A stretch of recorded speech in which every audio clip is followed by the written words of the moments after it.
अस्सलाम वालेकुम। अच्छा जी, इज्तिमा 2025 में जो लोग जा रहे हैं, अगर वो सखी हसन से जाना चाहते हैं इज्तिमागाह की तरफ, या जो लोग सोहराब रोड से आ रहे हैं, तो वो इस रास्ते को इस्तेमाल कर सकते हैं। इस रास्ते से बआसानी आप इज्तिमागाह तक पहुंच सकते हैं और यहाँ आपको रोड बना हुआ मिलेगा बनिस्बत दूसरी साइड से, या आप करीब से करीब तरीके से इज्तिमागाह में पहुंच सकते हैं।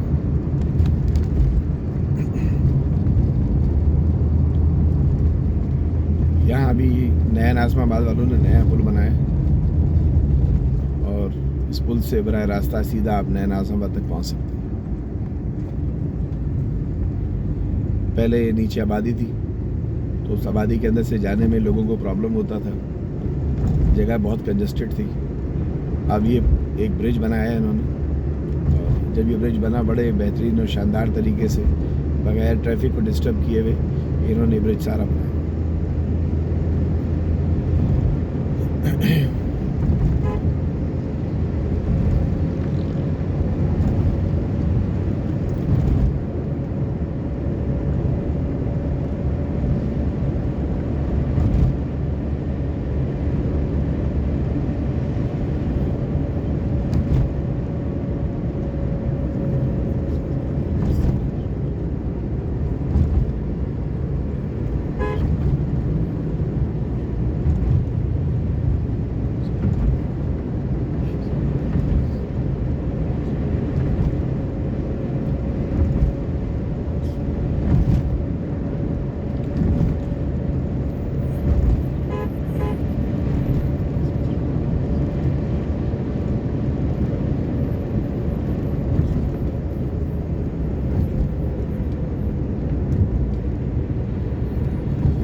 ब्रिज उतरने के बाद आपको यहाँ से सीधा जाना है।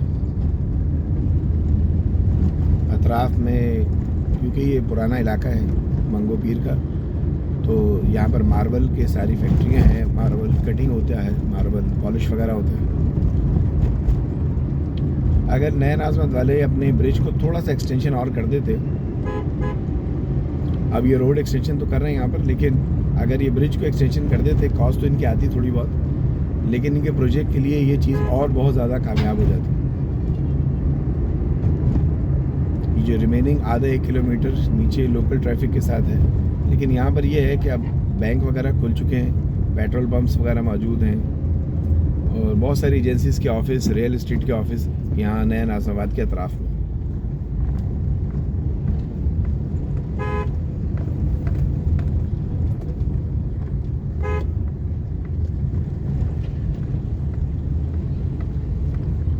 नया नाज़िमाबाद वालों ने एक बैनर लगाया हुआ है कि सालाना इज्तिमा के लिए OPD का इंतज़ाम नया नाज़िमाबाद वालों ने भी किया हुआ है। ठीक है जी, यहाँ पर सिलसिला अब यहाँ से आपका नया नाज़िमाबाद से रास्ता जो है, जो रोड काफ़ी ख़राब हालत में था, पिछले दिनों बन गया है।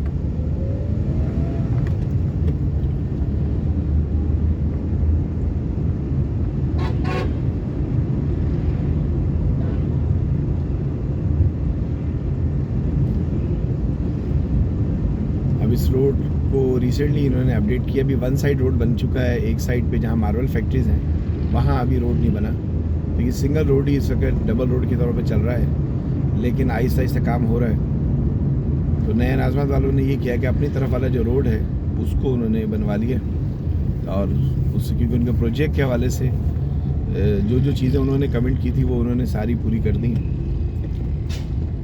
मैं असल में इस प्रोजेक्ट को तकरीबन 2010 से देख रहा हूँ, जब यहाँ किसी काम करने वालों जो कंपनी ने स्टार्ट किया था, स्टार्ट में उन्होंने पहाड़ों के ऊपर ही उनकी मशीनें खड़ी वहीं रुकी थी। फिर आरिफ अभी वालों ने इसको टेक ओवर किया था, फिर ये काम चलना शुरू हुआ, और ये एक कराची के अंदर एक नई दुनिया है, एक नया कराची है।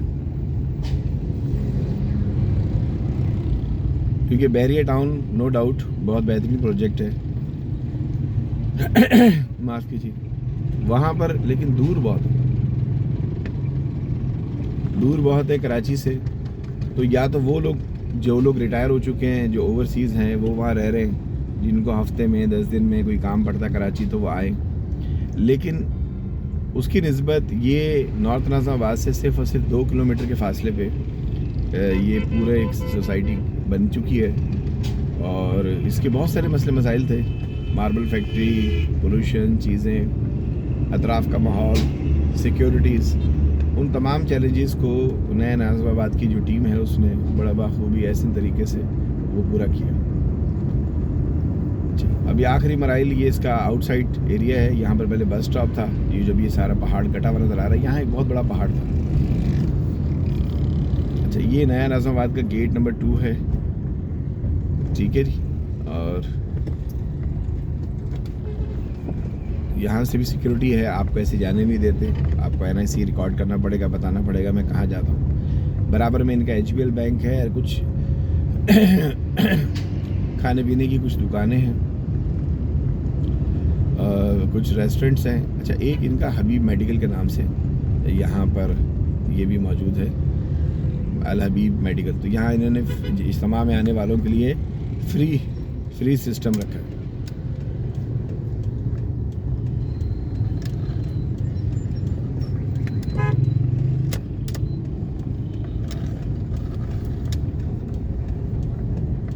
अच्छा जी, ट्रैफिक पुलिस वाले अपने उस्तादी से अपना काम कर रहे हैं और लोग यहाँ से जा रहे हैं अपनी जगह इज्तिमागाह की तरफ।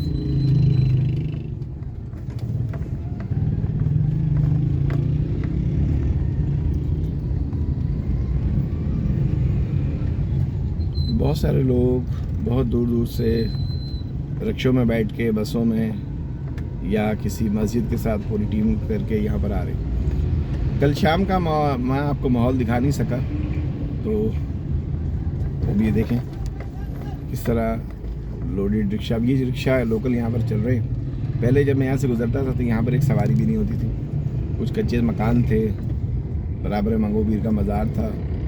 मैं 2008-10 की बात कर रहा हूँ, वहाँ से उस वक्त भी मैं कभी इस इलाके से गुजरता था तो कुछ भी नहीं था। फिर नया नाज़िमाबाद का प्रोजेक्ट जैसे जैसे एक्सटेंड होता गया, यहाँ पर उन्होंने कटिंग करना शुरू की, जो एक्स्ट्रा अनलीज मकान थे उनको तोड़ा, यहाँ पाइपलाइन डली और उसके बाद ये अब सूरत हाल ये है कि तकरीबन 6 महीने से 8 महीने पहले यहाँ पर रोड वगैरह सारा मुकम्मल हुआ।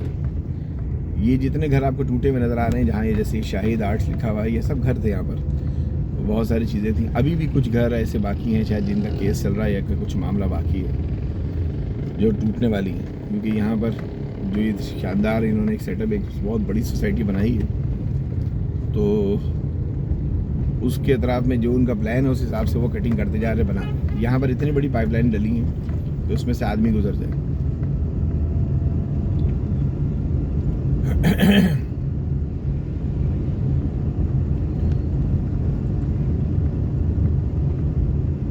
तो यहाँ पर पहुँचने के बाद आपको यहाँ से लेफ़्ट टर्न लेना पड़ेगा। यहाँ पर एक TCF स्कूल भी है, तो उसके तहत ये है कि ये बच्चों को यहाँ पर तालीम दी जाती है, मुकामी बच्चों को। यहाँ पानी का फ़िल्टर भी लगा हुआ है बाहर,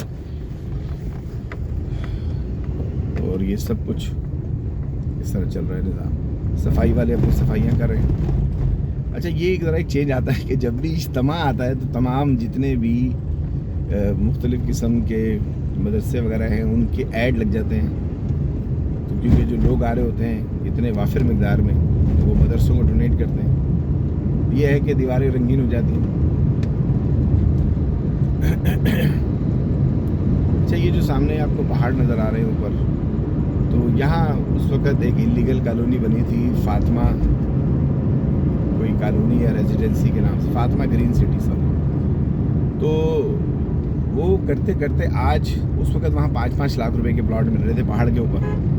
आज ये आलम है कि यहाँ पर बाकायदा भाई ऊपर सोसाइटी बन गई, बैरियर्स लग गए, गेट लग गए, वो सारी जगह लीगल हो गई। यहाँ कराची में ऐसी आबादियाँ, पहले कच्ची आबादी बनती है, फिर उसमें मीटर गैस लग जाता है, और लाइट लग जाती है, फिर ये सब कुछ होता है। अब यहाँ हैं काफ़ी लोग जो पैदल और गाड़ियों में, मोटरसाइकिलों में इज्तिमागाह की तरफ जा रहे हैं, सामान उठाए हुए इल्म दीन सीखने के लिए निकले लोग। अब यहाँ से आपको गहमा गहमी नज़र आना शुरू हो जाएगी, क्योंकि कल जो मैंने गहमा गहमी देखी है वो बहुत हैरानकुन थी, बहुत ज़्यादा ही हैरानकुन थी। मुझे समझ नहीं आ रहा था कि इतना बड़ा निज़ाम ये लोग कैसे मैनेज कर रहे हैं। तो काबिल तहसीन है दावत तबलीग की जो मैनेजमेंट है और उनके साथ जो रज़ाकार हैं वो सारे मुबारकबाद के मुस्तहिक हैं। उन्होंने बड़े ऐसे तरीके से सारे निज़ाम को जो है ना मैनेज किया। आम तौर पे जब भी इज्तिमा वगैरह का सिलसिला यहाँ स्टार्ट होता था तो मैं कोशिश करता था कि मैं वहाँ से निकल जाऊँ, दूसरा रूट चॉइस कर लूँ।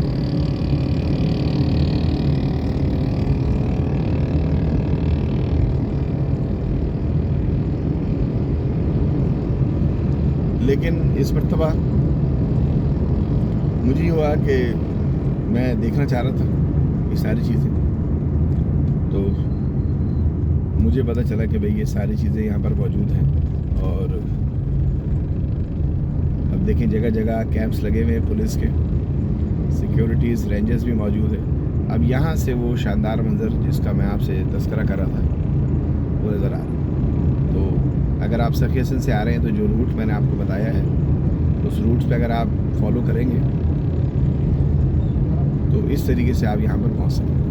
तो पहले आम तौर पे 3 दिन का इज्तिमा बताया जाता था, तो इस मरतबा 1 दिन एक्सटेंशन इसलिए शायद किया है इन्होंने, और वो एक्सटेंशन होना अच्छा हो गया कि 4 दिन कर दिया। अब इसमें मुख्तलिफ गेट हैं, आप जब आते हैं वहाँ से तो जो नक्शा है जो मैंने अपना उसमें वीडियो में first page add cover page मैंने बनाया है उस पर जो है ना डिटेल लिखी हुई है कि आप किसी तरफ से आ रहे हैं तो आपका गेट नंबर क्या है, आपका हल्का क्या है, उस हिसाब से आप गेट नंबर में जा सकते हैं। देखें हज़ारों लोग आपको नज़र आ रहे हैं और ये रोड क्रॉस कर रहे हैं, कोई मौजूद हैं, जा रहे हैं। और ट्रैफिक का जो सिस्टम है इस वक्त मेरे दाएं तरफ मैं आपको दिखा नहीं सकता ड्राइविंग करते हुए, तो तकरीबन हज़ारों की तादाद में गाड़ियाँ और मोटरसाइकिल पार्क हो चुके हैं, यानी कि इतनी तादाद में लोग आ चुके हैं। ठीक है जी, तो देखते हैं अभी आगे क्या सिलसिला। ये मेन इसका गेट नंबर 1 है, बूथ नंबर 1 है, और यहाँ पर अभी रिसेप्शन बना हुआ है और लोग आ जा रहे हैं। तो मैंने आपसे कहा था कि इज्तिमा के साथ यहाँ पर इलाके की भी किस्मत जाग जाती है, तो इतनी वाफिर मिकदार में लोग होते हैं। कोई शरबत पी रहा है, कोई बिरयानी खा रहा है, कोई नाश्ता कर रहा है, कोई फल फ्रूट ख़रीद रहा है, कोई ज़रूरत अशिया की चीज़ें ख़रीद रहा है, कुछ लोग देगे तैयार करवा रहे हैं, कुछ लोग नाश्ता ले रहे हैं। अब यहाँ पर देखें चादरें, मफरल, चीज़ें, तस्बीहां, हर जगह छोटे छोटे स्टॉल लगे हुए। और जैसे जैसे अब मैं आगे जाता जा रहा हूँ आपको, क्योंकि सुबह के टाइम में इज्तिमा नहीं होता, यानी सुबह फजर के बाद फिर लोग आराम करते हैं, फजर के बाद नमाज़ें चाश वगैरह पढ़ने के बाद फिर कुछ देर आराम करने को मिलता है। तो उस दौरान जो लोग सुबह भी उठे हैं वो बाहर निकले हुए, कल शाम से जो लोग यहाँ आए वो लोग मौजूद। तो ये यहाँ के सारे लाइव मनाजिर आप देख रहे हैं, ठीक है जी। देखिए अंदाज़ा करें, हर जगह मुख्तलिफ चीज़ें मिल रही हैं। दूसरे शहर से जो आए होते हैं उनके लिए बहुत सारी यहाँ की चीज़ों की अट्रैक्शन होती है, बच्चों के लिए, चीज़ों के लिए। अच्छा, कुछ अमीर साहब होते हैं, अमीर साहब कहते हैं मतलब a person who is a lead the group. तो ये जो लोग हैं ये फिर निकलते हैं सुबह भाई कि अब दोपहर के खाने का किसी को ऑर्डर देकर आएंगे, देख वालों को, चीज़ों को। अभी देख रहे हैं आप कितने सारे लोग, अब हाजी रबड़ी के नाम से जितने लोगों की चीज़ें यहाँ पर कल तक जो दुकानें नहीं थी वो सारी दुकानें इस वक्त मौजूद हैं। हाफिज़ साहब का हलवा भी यहाँ पर आ गया, अभी वो भी स्टॉल लगा लिया। अच्छा, कागज़ साबुन भी बिक रहा है यहाँ पर, यानी कि आप ट्रैवलिंग में होते हैं तो हाजत वगैरह हो जाती है, तो ऐसी सूरत में आपको अपनी पाकीज़गी के लिए कुछ ना कुछ चाहिए, साबुन वगैरह। तो वो एक कॉपी होती है कागज़ साबुन की, तो वो आप उसमें एक पेज आपने फाड़ा और पानी उसके ऊपर डाला तो वो साबुन जो है ना झाग बन जाता है। क्योंकि मैंने बहुत ट्रैवलिंग की है तो मुझे इससे अंदाज़ा है। अच्छा, बहुत अच्छे अच्छे बैग मिल रहे हैं, ट्रैवलिंग बैग हैं, कुछ ऐसे बैग हैं जो आप पहन भी सकते हैं, मतलब जैसे वेस्ट कोट की तरह आपने पहना और वो पीछे बैग आपका आ गया। तो ये सोहन हलवा के स्टॉल लगे हुए हैं साइड पे। अब्दुल वदूद साहब मुल्तान वाले जो हैं उन्होंने यहाँ पर भी स्टॉल लगाया हुआ है। कैसी बात है। अभी दुकानें जो है ना कुछ दिन पहले यहाँ पर बिल्कुल बुरे हाल में थी, तो मैंने देखा था कि कुछ दिनों के लिए यहाँ स्टॉल लग गए, देखते ही देखते कलर हो गए, फर्श बन गए। तो ये मंज़र आपके साथ मैं भी इस मरतबा पहली मरतबा मैं भी देख रहा हूँ। अभी ये अब्दुल वदूद के सारे हलवे चीज़ें डब्बे उतरे हैं यहाँ पर लाइन से। पहलवान रेवड़ी वाले का भी स्टॉल लगा हुआ है। तो बहुत सारी खाने पीने की चीज़ें जो पंजाब में आपको अवेलेबल होती हैं, जब आप मुल्तान के इज्तिमा में जाते हैं या किसी और जगह जाते हैं तो उस वक़्त आपको मिलती हैं। अच्छा जी, ये इस्तकबालिया सबील इज्तिमागाह पानी वगैरह की चीज़ें हैं। तो इन्होंने मुझे इशारा किया कि भाई वो आप जो है ना उस तरफ चले जाएं, क्योंकि यहाँ से सिर्फ पैदल आने जाने वालों का रास्ता है। तो वो जो मैंने आपसे कहा था झंडे पकड़ के लोग खड़े हुए, एक्चुअल में दे आर गाइडिंग यू कि भाई आपको टुवर्ड्स योर डेस्टिनी, आपको जाना कहाँ है, और कि भाई आपको, ताकि आप आने जाने वालों को, पैदल चलने वालों को, उनको प्रॉब्लम ना हो। तो इस जगह के दो रास्ते, ये दो रास्ते हैं। ये रास्ता तो शाज़ नादिर कभी कभार ट्रैफिक जैम हो जाए तो मैं इस्तेमाल करता हूँ। ये पहाड़ के ऊपर घर बने हुए हैं, आप अंदाज़ा करें, ये देखिए। और ये आहिस्ता आहिस्ता पक्के होते जा रहे हैं और गलियाँ हैं। बीच में एक मज़ार है, रंगीन शाह का मज़ार है। तो यहाँ पर जब उनका उर्स होता है तो उस वक़्त भी यहाँ पर बहुत ज़्यादा, तो पहले यहाँ पर 5-5 लाख 10-10 लाख रुपए के छोटे छोटे से घर होते थे। आज यहाँ एक नया रिवाज चला है कि 120 गज़ अगर किसी का घर है तो वो 60 गज़ बेच देता है, लेकिन वो 120 गज़ का घर अब वो 1 करोड़ में बेच रहा है। तो 60 गज़ जो है वो 40 लाख 50 लाख रुपए में आपको यहाँ पर घर मिलता है। फिर आप उसको बनाएं, बेचें, वटेवर जो कुछ चाहिए। वहाँ यहाँ का मुकामी कब्रिस्तान है। लेकिन यहाँ लोगों को सिलसिला ऐसा है कि मैं यहाँ के लोगों की अच्छाई देखता हूँ। देखिए कल वो शब बारात थी, तो शब बारात में आप की सुन्नत के मुताबिक कुछ लोग यहाँ पर अहले सुन्नत जमात के हवाले से वो लोग ऐसा महसूस करते हैं कि यहाँ आते हैं और आके जो है ना अपने लवाकिन जो लोग इस वक्त इंतकाल कर गए उनकी कब्रों को साफ़ करते हैं, फूल डालते हैं, बहुत बड़े पैमाने पे यहाँ पर करते हैं। लेकिन मैं यहाँ पर एक फ़र्क देखता हूँ औरंगी टाउन में और दूसरे इलाकों में, कि औरंगी टाउन में लोग अपने मरने वालों को ज़्यादा पूछते हैं। मैं अमूमन देखता हूँ कि रोज़ाना मोटरसाइकिल पे कोई ना कोई बच्चे बड़े पानी का डब्बा लाए हुए और वो उसको सब धो रहे होते हैं, कब्रों को धोते हैं, उनको साफ़ करते हैं, उनकी दुआएँ पढ़ते हैं। तो क्योंकि जब आपने अपने बच्चों को दीनी तालीम दी होती है ना, अपने साथ आप भी उनको किसी बड़े की कब्रों पे लेकर आते हैं, तो फिर वो लोग भी, आप बच्चे भी आपके मरने के बाद आपके लिए यहाँ पर आते हैं। तो ये रास्ता यहाँ से एंड हो गया इज्तिमागाह का, ठीक है जी। और अब मैं टूवर्ड बलूचिस्तान जा रहा हूँ अपनी ड्यूटी पर। तो मैंने कहा आपको यहाँ के लाइव मनाजिर जो है वो मैं आपको दिखाता चला गया, कुछ चीज़ें वो गाइड करता चला गया। ये जो मैंने अभी तज़किरा किया था ना, रंगीन शाह एक मज़ार है, यहाँ पर एक हस्ती हैं, बुज़ुर्ग हस्ती हैं। ये ऊपर एक इनका वो पूरा टैग लगा हुआ, ऊपर एक इनका ऐड लगा हुआ है, 5वां सालाना उर्स मुबारक। तो ये उनका ऊपर पूरा गेट बना हुआ उनके नाम से। तो बहरहाल अपना और अपने आसपास वालों का ख्याल रखिएगा, कोशिश कीजिएगा कि अगर आप इसमें शमूलियत इख्तियार कर सकें या अपने किसी लोगों को भेज सकें जिनको रास्ता नहीं आता, जो पहली मरतबा आ रहे हैं। तो अगर वो सोराबकोट से आ रहे हैं, हैदराबाद से आ रहे हैं, तो उनको किस तरह इज्तिमागाह पहुँचना है वो यहाँ पहुँच सकते हैं। तो मुझे इजाज़त दीजिए, अल्लाह हाफ़िज़।